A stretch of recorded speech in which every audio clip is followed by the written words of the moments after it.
कानपुर देहात दौरे पर आए अखिलेश का सरकार पर तंज। रायपुर पहुंचे समाजवादी पार्टी के राष्ट्रीय अध्यक्ष अखिलेश यादव ने एक निजी कार्यक्रम में शिरकत कर मीडिया से बात करते हुए सरकार पर तमाम तंज कसे। साथ ही साथ सरकार की नीतियों और उनकी कारगुजारी पर सवाल खड़े कर दिए।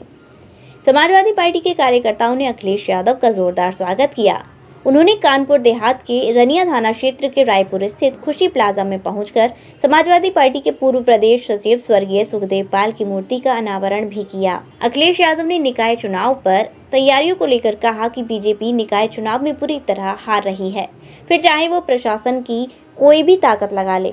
उन्होंने कहा, यहाँ प्रधानमंत्री ने स्वयं झाड़ू लगाकर स्वच्छता का संदेश दिया था, जिसके बाद ना तो नगरीय निकाय क्षेत्रों में स्वच्छता का स्तर बदला है और ना ही सरकार की नीयत साफ हुई है। हाउस टैक्स, पानी का टैक्स की भरमार लोगों पर पड़ रही है। बावजूद इसके सरकार ने लोगों की ना तो कोई सुध ली है और ना ही कोई राहत दी। अखिलेश यादव ने योगी सरकार को अशरफ के एनकाउंटर के बयान पर घेरते हुए कहा कि सरकार इस केस को इसलिए चलाना चाहती है क्योंकि वह अपना लक्ष्य निर्धारित कर चुकी है और हिंदू मुस्लिम की राजनीति करना चाह रही है। वहीं उमेश पाल हत्याकांड पर कहा कि वह उनकी पार्टी का सदस्य था और इंटेलिजेंस की रिपोर्ट के बाद उसे सिक्योरिटी भी मिली थी। सरकार को सोचना चाहिए कि उनकी 2 गनरों समेत हत्या हो गई। रोकिए एक मिनट। अखिलेश जी, निकाय चुनाव होने जा रहा है, समाजवादी पार्टी कितना तैयार है? हो गया। चलो, निकाय चुनाव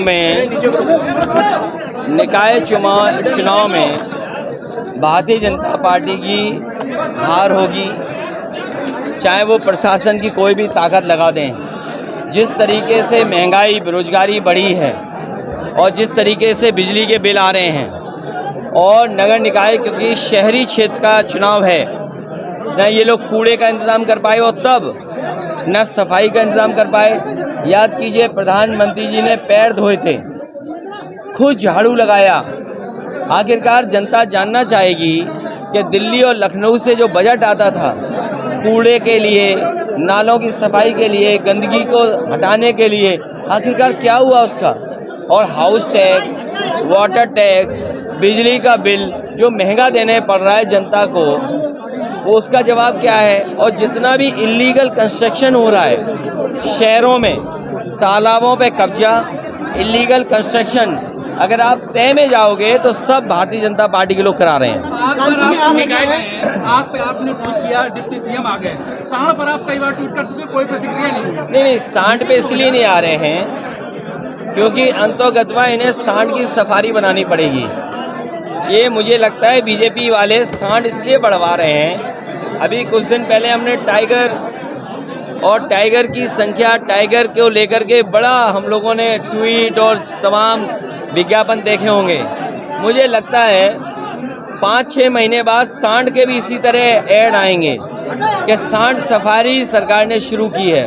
चुनाव के लिए क्या सरकार डरती हुई नजर आ रही है? जहाँ एक और डिप्टी सीएम बोल रहे हैं कि मुझे जान का खतरा है, क्या लग रहा है चुनावी स्टंट है या फिर वाकई में अखिलेश यादव के ग्लैमर से डर रहे हैं?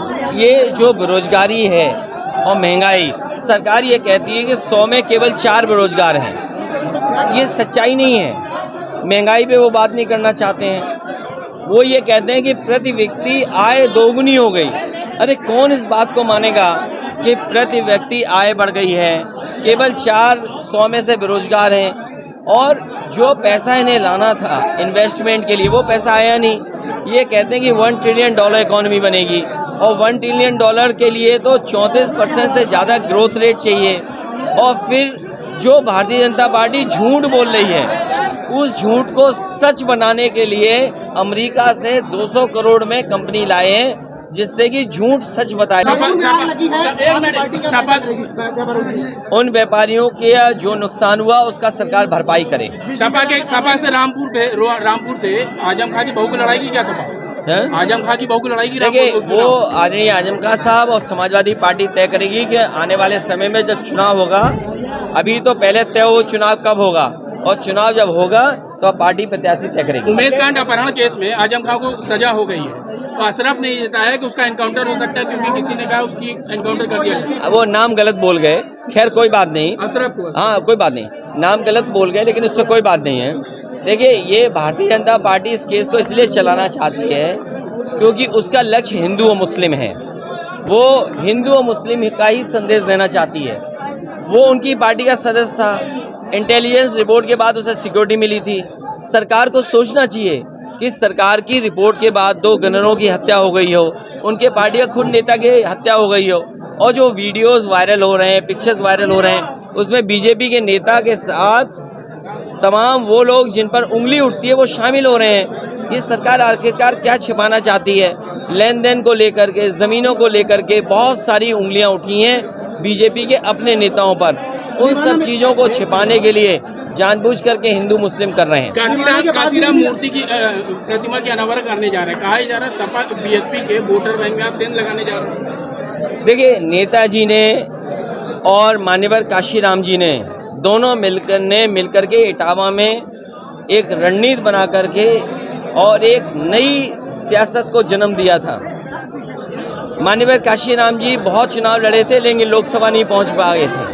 नेताजी की रणनीति की वजह से मान्यवर काशीराम जी लोकसभा में पहुंचे और बहुजन समाज को एक नई दिशा राजनीति को नेताजी ने दी थी।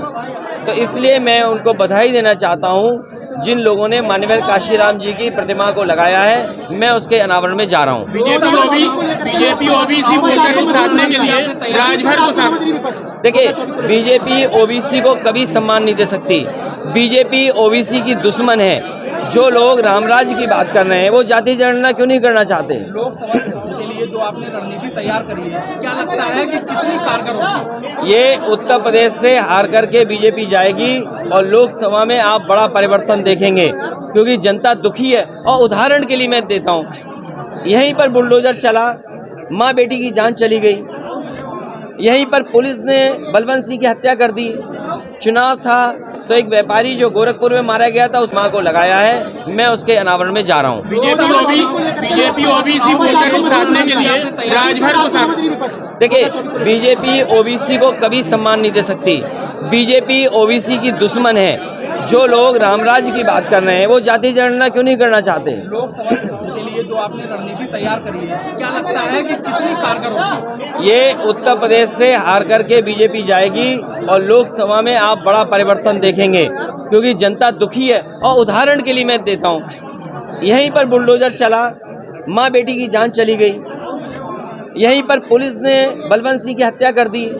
चुनाव था तो एक व्यापारी जो गोरखपुर में मारा गया था, उसकी मदद की, पत्नी को सरकारी नौकरी दे दी।